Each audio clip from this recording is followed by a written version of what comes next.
அனைவருக்கும் வணக்கம் மக்களே, எல்லாரும் எப்படி இருக்கீங்க? இன்றைக்கி நம்ம இந்த வீடியோவில் சாறு உறிஞ்சும் பூச்சிகள், அதாவது சக்கிங் பெஸ்ட் இருக்கு இல்லையா, அதுலேயே ரொம்ப ஒரு முக்கியமான ஆள். அதுவும் இல்லாமல் அந்த பப்பாளியிலே இவன் வந்துட்டானா பப்பாளி அவுட்டுன்ற மாதிரி அவ்வளோ மோசமாக பண்ணிடுவான் பப்பாளி மரத்தை. அந்தளவுக்கு ஒரு மோசமான ஆள். அதே மாதிரி நிறைய செடிகள் வருவாங்க. நீங்கள் வீட்டு தோட்டம் வச்சுருக்கீங்க இல்லையா, உங்களோட வீட்டு தோட்டத்தில் கண்டிப்பாக இவன் இருப்பான். இவன் இல்லாத வீட்டு தோட்டமே கிடையாது அப்படின்ற அளவுக்கு மேக்ஸிமம் எல்லாரோட வீட்டு தோட்டத்திலும் இருக்கிற ஒரு முக்கியமான ஆள். யாராதுன்னு கேட்டிங்கன்னா ஒன்றும் இல்லை, மாவு பூச்சி, அதாவது மீலிபக். இவன் பார்த்தீங்கன்னா குறிப்பாக செம்பருத்தியில் தான் அதிகமாக வருவான். உங்களோட தோட்டத்தில் இந்த செம்பருத்தி செடி இருக்குன்னா கண்டிப்பாக இவன் இல்லாமல் இருக்க மாட்டான். இவன் எப்படி கட்டுப்படுத்தலாம்?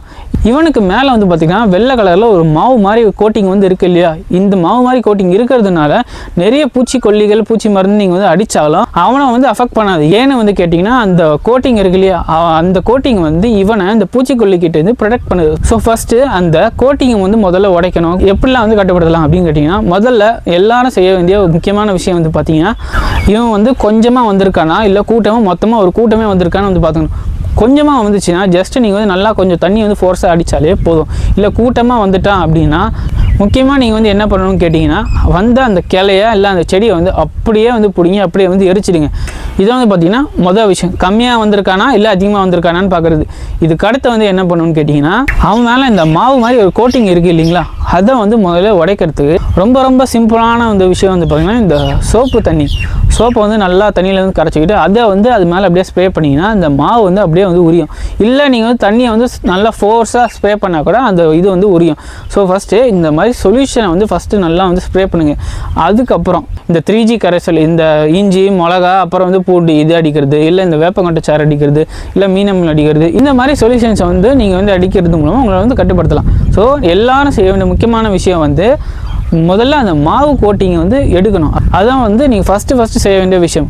ஸோ அதுக்கு நீங்கள் என்ன பண்ணுறீங்க, ஒன்று தண்ணியை நல்லா ஃபோர்ஸ் அடிக்கிறது, அப்படி இல்லை இந்த சோப்பு தண்ணியை அடிக்கிறது.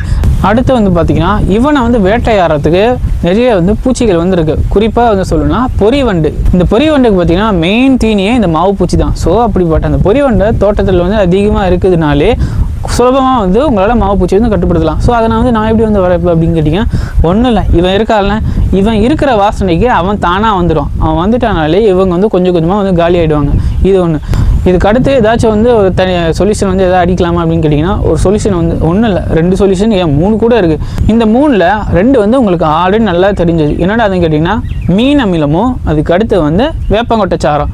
சரிங்களா? இப்போ இந்த 3வது யாருன்னு கேட்டிங்கன்னா, இந்த புகையில இருக்குது இல்லைங்களா, அதை ஒரு 1/2 கிலோ எடுத்துக்கிட்டு தண்ணியில் போட்டு நல்லா சுண்டை காய்ச்சி அதை புகையிலையில் இருக்குது இது நல்லா தண்ணியில் இறங்கி தண்ணி கலரை நல்லா மாறினதுக்கப்புறம் வடிகட்டி அதை 1 லிட்டருக்கு 100 ml அந்த மாதிரி அளவில், இல்லை 10 லிட்டருக்கு ஒரு 1 லிட்டர் கலந்து அடிக்கிறதுனால முக்கியமாக இது எப்போ அந்த மாவு கோட்டிங் நீங்கள் ஜஸ்ட் நல்லா தண்ணி வச்சு அடித்து அந்த சோப்பு தண்ணியை அடித்து அதை ரிமூவ் பண்ணதுக்கப்புறம் நீங்கள் அடிச்சிங்கன்னா தான் இது கேட்கும். அதுக்கடுத்து இந்த மீன் அடிக்கிறது ஒன்றும் இல்லைங்க, 1 கிலோ மீன், 1 கிலோ நாட்டு சக்கரை, ரெண்டுத்தையும் கலந்து அப்படியே ஒரு டப்பாவில் போட்டு 30 நாளைக்கு மூடி வச்சுருங்க. அதுக்கப்புறம் அது நல்லா தண்ணி மாதிரி லிக்விட் மாதிரி ஆகிடும்.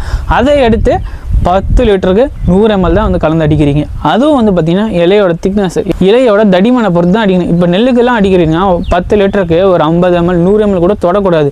ஏன்னா அந்த நெல் பயிரோட இலையோட திக்னஸ் தடிமன் பார்த்திங்கன்னா ரொம்ப மெலிசாக இருக்கும். இதுவே இந்த குச்சி கிழங்கு அதுக்கெலாம் பார்த்திங்கன்னா இலையோட திக்னஸ் கொஞ்சம் தடியாக இருக்கும், அதேமாதிரி நல்லா பெருசாக இருக்கும். அதுக்கெல்லாம் பார்த்திங்கன்னா மேக்ஸிமம் 10 லிட்டர் டேங்குக்கு 150 ml வரையும் போகலாம்.